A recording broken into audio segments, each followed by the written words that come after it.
So today I'm going to be talking about The Resistance, which is a social deduction game that came out in 2009. So what comes in this box is everything you can kind of maybe see on the table here, but I will go over it now. So first and foremost, you get your character cards. These are what tell you if you are resistance or spies, which are the two different factions that make up this game. Then you get the success and fail cards, which I will go into a little bit later when we talk about missions. We get the reject and approve tokens. These are used when team building. You get an assortment of gun tokens, which signifies who all gets to go on the mission. So this is a team leader token. The team leader is the one that actually gets to determine the team composition, which I'll go into in a little bit when we talk about team building, but that is who the leader is. Then we get this little chip, which is going to be a little bit hard to see, but this is the round marker that tells you what round you're on in the game. Here we have our success or fail tokens. We also have the 3 different game boards that are actually also reversible. The object of this game, the Resistance, is trying to overthrow a corrupted government, whereas the spies are spies of this government trying to thwart the Resistance's plans. At the beginning of the game, these cards are mixed up based on what your table composition is.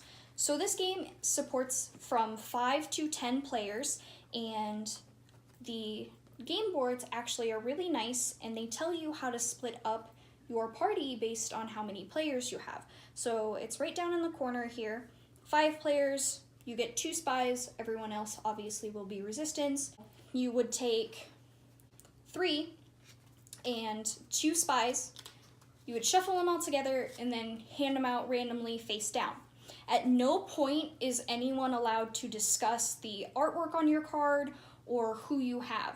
Your identity is to be secret the whole time, and that is important so you don't screw the game up. So the game consists of typically 5 rounds based on missions, but sometimes there might be more rounds depending on how votes go.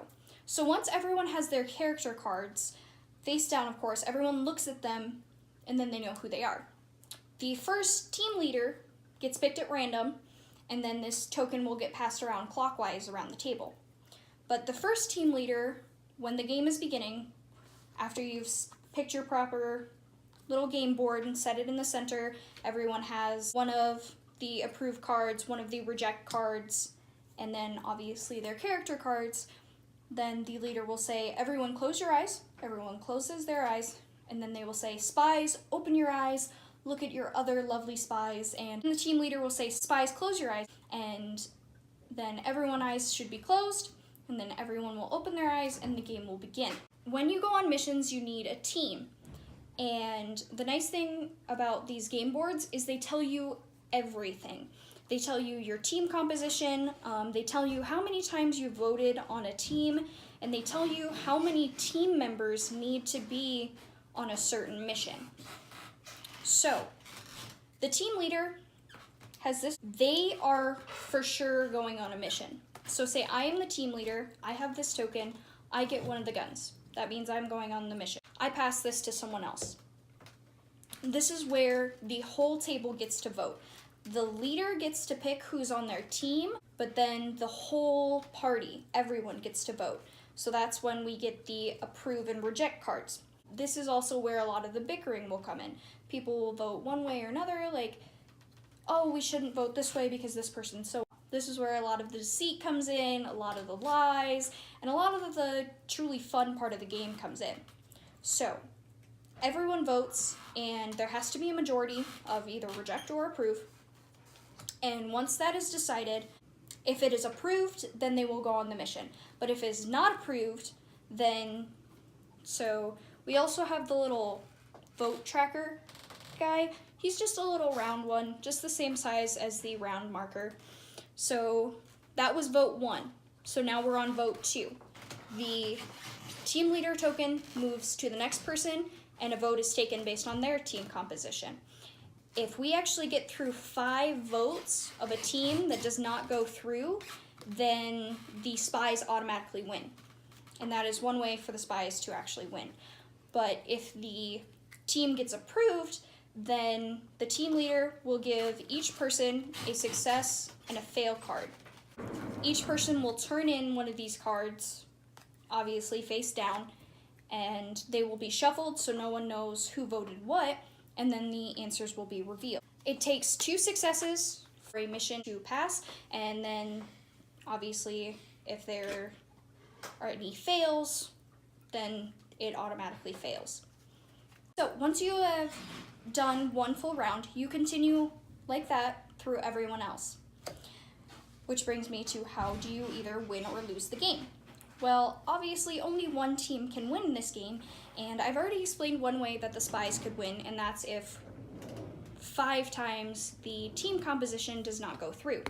In order for the resistance to win, 3 missions must be a success, or if 3 missions are a fail, the spies will win. They have really gorgeous art on them. A lot of them are kind of dirty city streets, kind of back alley, or in the air.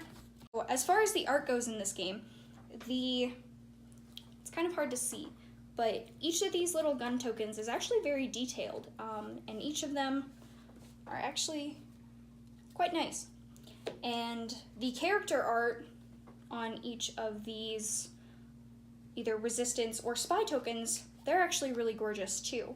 So even though the game is pretty simple, you just have a few cards and a few little tokens, it's actually a truly beautiful game because the artwork you get in these are really nice for what it is.